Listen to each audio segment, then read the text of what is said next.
గత 2 రోజుల నుండి బంగారం ధరలు తగ్గుతూ వస్తున్న వేళ ఈ రోజు కూడా బంగారం ధరలు తగ్గాయి.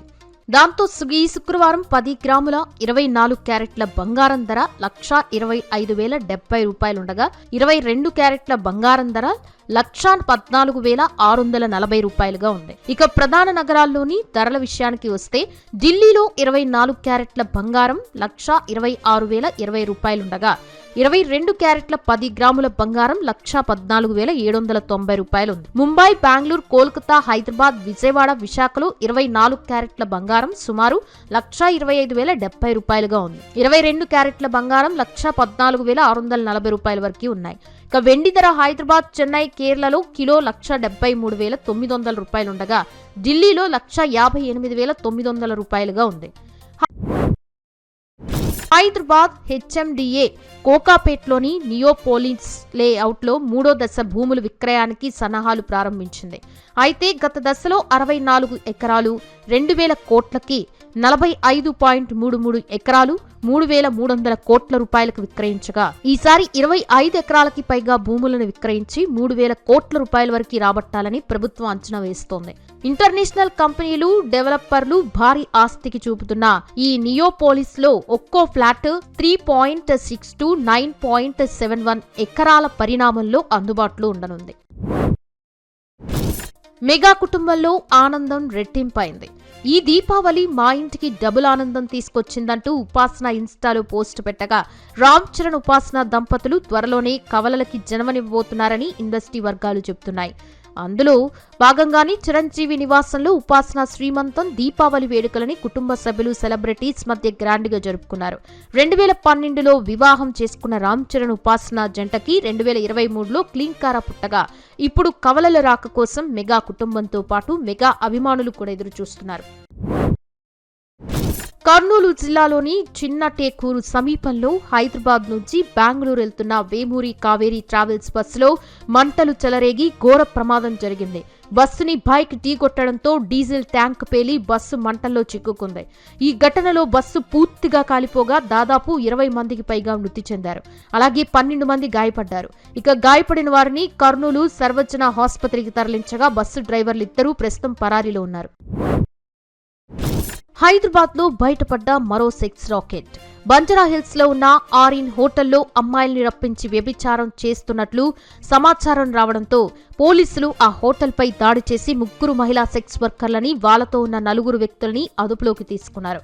ఇందులో ప్రధాన నిందితుడు అయిన MD Sharif Kazakhstan, Russia, Uganda, Thailand, Bangladesh నుంచి యువతల్ని రప్పించి ఖరీదైన హోటల్లో వ్యభిచారం చేసేవాడని, ఇప్పుడు అదుపులోకి తీసుకున్న 3 మహిళల్ని పునరావాస కేంద్రానికి తరలించామని పోలీసులు తెలిపారు.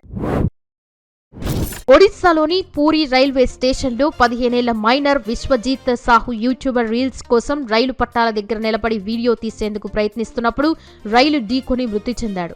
చిన్న వీడియో కోసం అత్యంత ప్రమాదకర ప్రదేశంలో నిలబడడం, భద్రతా హెచ్చరికలను పట్టించుకోకపోవడం కారణంగా ఆ కుర్రాడు ప్రాణాలు కోల్పోగా ఈ ఘటనపై ప్రభుత్వ రైల్వే పోలీసులు కేసు నమోదు చేసి మృతదేహాన్ని ఆసుపత్రికి తరలించారు. కాంగ్రెస్ పాలనపై ప్రజల్లో తీవ్ర అసంతృప్తి నెలకొన్నదని, ఆర్థిక వ్యవస్థ దెబ్బతిన్నదని బీఆర్ఎస్ అధినేత కేసీఆర్ అన్నారు. జూబ్లీహిల్స్ ఉప ఎన్నికల్లో తమ పార్టీ విజయం ఖాయమని విశ్వాసం వ్యక్తం చేస్తూ బీఆర్ఎస్ హయాంలో మిషన్ భగీరథ, కిట్ పథకాలు రాష్ట్ర అభివృద్ధికి దోహదపడ్డాయని గుర్తు చేశారు. కాంగ్రెస్ పాలనలో విద్యుత్, నీటి, రియల్ ఎస్టేట్ సమస్యలు పెరిగాయని, ప్రజలతో మమేకమై పార్టీకి మెజారిటీ పెంచాలని కేసీఆర్ తమ నాయకులకి సూచించారు. 3 రోజుల యుఏఈ పర్యటనలో సీఎం చంద్రబాబు అబుదాబిలో పలు సంస్థల ప్రతినిధులతో సమావేశమై ఆంధ్రప్రదేశ్లో ఇంధన, పెట్రోకెమికల్, టెక్, ఫుడ్ ప్రాసెసింగ్, పునరుత్పాదక విద్యుత్ రంగాల్లో పెట్టుబడులకి ఆహ్వానించారు. అలాగే మస్దార్, ఏడీఎన్ఓసి, అపెక్స్, లూలు, G42 వంటి సంస్థలతో భాగస్వామ్యాలపై చంద్రబాబు చర్చించారు. మరియు త్వరలోనే విశాఖలో రానున్న గూగుల్ డేటా సెంటర్, అమరావతిలోని క్వాంటమ్ వ్యాలీ ప్రాజెక్టుల గురించి కూడా ఆయన వివరించారు. బీహార్ ఎన్నికల్లో మహాకూటమి తరఫున ఆర్జేడీ నేత తేజస్వి యాదవ్ని ముఖ్యమంత్రి అభ్యర్థిగా, వీఐపీ అధినేత ముఖేష్ సాహ్నిని ఉప ముఖ్యమంత్రి అభ్యర్థిగా ప్రకటించారు. కాంగ్రెస్ నేత అశోక్ గెహ్లోట్ సమక్షంలో ఈ నిర్ణయం తీసుకోగా ముఖ్యమంత్రి అభ్యర్థి తేజస్వి మాట్లాడుతూ ఎన్డీఏ అవినీతిని, నేరపాలనని అంతం బేస్ చేసి బీహార్ అభివృద్ధికి కట్టుబడి ఉన్నామని, ప్రజలు తమకి అధికారం వస్తే 20 ఏళ్లలో చేయని పనిని తాము 20 నెలల్లో పూర్తి చేస్తామని అన్నారు.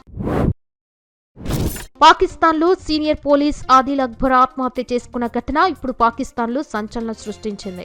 ఇస్లామాబాద్లోని I-9 స్టేషన్ విధుల్లో ఉన్న అతిథికి ఒక ఫోన్ కాల్ వచ్చిన వెంటనే అతను తన గన్తో ఛాతీపై కాల్చుకొని చనిపోయాడు. దాంతో పాక్ అధికారులు అతని స్మార్ట్ ఫోన్ డేటా, కాల్ రికార్డింగ్లు పరిశీలిస్తుండగా సోషల్ మీడియాలో అదిల్ ఒక భారత్ ఏజెంట్ అని, ఆపరేషన్ సింధూర్లో అతను భారత్కి సాయం చేశాడని వార్తలు చక్కర్లు కొడుతున్నాయి. అమెరికా వైట్ హౌస్ తమ H-1B వీసా వ్యవస్థలో మోసాలు జరిగాయని, ట్రంప్ నిర్ణయాల్ని కోర్టులో రక్షించడానికి సిద్ధంగా ఉందని పేర్కొంది. రీసెంట్ గానీ ట్రంప్ H-1B ఫీజుని $1,00,000 పెంచగా US citizenship and immigration services USCIS ప్రకారం ప్రస్తుతం వీసాదారులు F-1, L-1 హోల్డర్లు ఈ ఫీజుని చెల్లించాల్సిన అవసరం లేదు. కానీ ఇప్పుడు అమెరికాకి రావాలి అనుకుంటున్న వారికి మాత్రమే ఇది వర్తిస్తుందని స్పష్టం చేశారు. దక్షిణ కొరియాకి చెందిన పాప్ గాయని పార్క్ బామ్ సోషల్ మీడియాలో వైరల్ అయిన ఒక పోస్ట్లో తన మాజీ ఏజెన్సీ YG ఎంటర్టైన్మెంట్ వ్యవస్థాపకుడు యాంగ్ హ్యూన్ సుక్ పై తనని మోసం చేసినందుకు దాదాపు $4.5 క్వాడ్రిలియన్ చెల్లించాలని డిమాండ్ చేసింది. ఈ కేసు గనక పార్క్ బామ్ గెలిస్తే తొలి ట్రిలినియర్ మహిళగా, ప్రపంచంలోనే అత్యంత ధనవంతురాలిగా పార్క్ బామ్ ఎలెన్ మాస్క్ కి అధిగమిస్తారని నెటిజన్లు కామెంట్స్ చేస్తున్నారు. టార్గెట్ కార్ప్ తమ పునర్నిర్మాణ ప్రణాళికలో భాగంగా సుమారు 1000 ఉద్యోగాలని తొలగించడానికి, ఇప్పటికే ఖాళీగా ఉన్న 800 స్థానాలని రద్దు చేయడానికి సిద్ధంగా ఉంది. కంపెనీ మేనేజ్మెంట్ త్వరలో లే ఆఫ్స్ ప్రభావితుల జాబితాను ప్రకటించనుంది. వినియోగదారుల ఖర్చులు తగ్గడం, నిర్వహణ వ్యయాలు పెరగడం కారణంగా గత కొన్ని సంవత్సరాలుగా కంపెనీ పురోగతి సాధించలేకపోవడంతో టార్గెట్ ఈ నిర్ణయం తీసుకుంది. అలాగే వచ్చే వారం నుండి యుఎస్లోని తమ ఉద్యోగుల్ని వర్క్ ఫ్రం హోమ్ చేయాలని కంపెనీ సూచించింది. నిన్న ప్రభాస్ బర్త్డే సందర్భంగా ప్రభాస్, సందీప్ రెడ్డి వంగ కాంబినేషన్ లో తెరకెక్కబోతున్న భారీ చిత్రం స్పిరిట్ నుండి 1 నిమిషం 31 సెకండ్ల ఆడియో గ్లిమ్స్ రిలీజ్ అయింది. తెలుగుతో పాటు 4 ఇతర భాషల్లో కూడా ఈ ఆడియో గ్లిమ్స్ విడుదలయ్యాయి. ఆ గ్లిమ్స్ లో IPS అధికారి ప్రభాస్ జైలుకెళ్తున్నట్లు, అతని ప్రవర్తనపై ప్రకాష్ రాజ్ కామెంట్స్ చేస్తూ ఉండగా లాస్ట్ లో ప్రభాస్ డైలాగ్ తో గ్లిమ్స్ ముగుస్తుంది. ఇక ఈ సినిమాలో ప్రభాస్ కి జోడీగా తృప్తి డిమ్రీ నటిస్తూ ఉండగా వివేక్ ఒబెరాయ్, కాంచనా, ప్రకాష్ రాజ్ కీలక పాత్రలో నటిస్తున్నారు. అలాగే హర్షవర్ధన్ రాణా ఈ సినిమాకి సంగీతం అందిస్తున్నారు. చిరంజీవి హీరోగా అనిల్ రావుపుడి దర్శకత్వంలో తెరకెక్కుతున్న చిత్రం మన శంకరవర ప్రసాద్ గారు వెంకటేష్ కీలక పాత్రలో నటించనుండగా రీసెంట్ గానే ఆయన షూటింగ్ లో జాయిన్ అయ్యారు. ఈ సందర్భంగా చిరంజీవి వెంకటేష్ ని స్వాగతిస్తున్న వీడియోని మేకర్స్ రిలీజ్ చేశారు. ఈ సినిమాలో చిరంజీవికి జోడిగా నయనతార నటిస్తూ ఉండగా క్యాథరిన్ కీలక పాత్రలో నటిస్తున్న ఈ ఫ్యామిలీ ఎంటర్టైన్మెంట్ చిత్రం వినోదం, భావోద్వేగాలు, మాస్ ఎలిమెంట్స్ తో ఈ సంక్రాంతికి రిలీజ్ అవబోతుంది. బాలీవుడ్ సీనియర్ నటి Shilpa Shetty Big Brother show ద్వారా పేరొందిన తర్వాత సినిమాలు, వ్యాపారాలు, యోగా, క్రీడా ఫ్రాంచైజీలు, రెస్టారెంట్లలో విస్తరించింది. ఇక తాజాగా ఆమె గోవాలో ప్రసిద్ధ రెస్టారెంట్ చైన్ బాస్టియన్ కొత్త అవుట్లెట్ ని ప్రారంభించింది. ముంబైలో జుహులో విజయవంతంగా నడుస్తున్న బాస్టియన్ ద్వారా ఆమె రెస్టారెంట్ వ్యాపారాల్లో పాపులారిటీ సాధించి వారానికి $3 కోట్ల సంపాదిస్తోంది. ప్రముఖ తమిళ సినీ సంగీత దర్శకుడు దేవా సోదరుడు MC సబేష్ గురువారం చెన్నైలో కన్నుమూశారు. కొంతకాలంగా అనారోగ్యంతో బాధపడుతున్న ఆయన తన సోదరుడు మురళితో కలిసి సముద్రం, మాయండి కుటుంబతార్, పొక్కిషం వంటి చిత్రాలకి సంగీతం అందించి ఆ తర్వాత సినీ సంగీత కళాకారుల సంఘ అధ్యక్షుడిగా కూడా పనిచేశారు. ఆయన భార్య తారక్కి అంతకు ముందే చనిపోగా ఆయనకి 2 కుమార్తెలు గీత, అర్చన, కుమారుడు కార్తీక్ ఉన్నారు. ఈ శుక్రవారమే ఆయనకి అంత్యక్రియలు జరగనున్నాయి. ఆస్ట్రేలియాతో రెండో వన్డేలో భారత్ 2 వికెట్ల తేడాతో ఓడిపోయింది. దీంతో ఈ సిరీస్ ని ఆసీస్ 2/0తో కైవసం చేసుకుంది. ఈ మ్యాచ్ తో రోహిత్ శర్మ 73, శ్రేయస్ అయ్యర్ 61, అక్షర్ పటేల్ 44 చేయగా భారత్ 9 వికెట్లకి 264 పరుగులు చేసింది. ఆస్ట్రేలియా బ్యాట్స్మెన్ మాథ్యూ షాట్ 74, కనోలీ 61 అర్ధశతకాలతో తమ టీంని గెలిపించుకున్నారు. మహిళల వన్డే ప్రపంచ కప్లో భారత్ న్యూజిలాండ్పై 53 పరుగుల తేడాతో విజయం సాధించి సెమీస్కి అర్హత సాధించింది. ఈ మ్యాచ్లో స్మృతి మందన 109, ప్రతీక రావెల్ 122, జెమీమా రోడ్రిగ్స్ 76 అద్భుతంగా రాణించగా భారత్ 340/3 పరుగులు చేసింది. ఆ తర్వాత బ్యాటింగ్కి దిగిన న్యూజిలాండ్ 271/8కే పరిమితమవగా ఈ విజయంతో భారత్ 4వ స్థానంలో నిలిచి సెమీస్ బర్త్ ఖాయం చేసుకుంది. ప్రో కబడ్డీ లీగ్ 12వ సీజన్లో 3 సార్లు ఛాంపియన్ అయిన పాట్నా పైరేట్స్ ప్లే ఆఫ్స్ కి బర్త్ సాధించింది.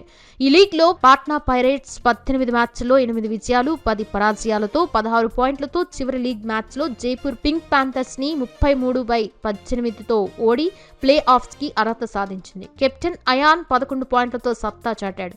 మొత్తం 8 జట్లు ప్లే ఆఫ్స్ తో చేరగా శనివారం నుంచి ప్లే ఆఫ్స్ ప్రారంభం కానున్నాయి. ఇవి ఇవాల్టి news updates. Thanks for watching.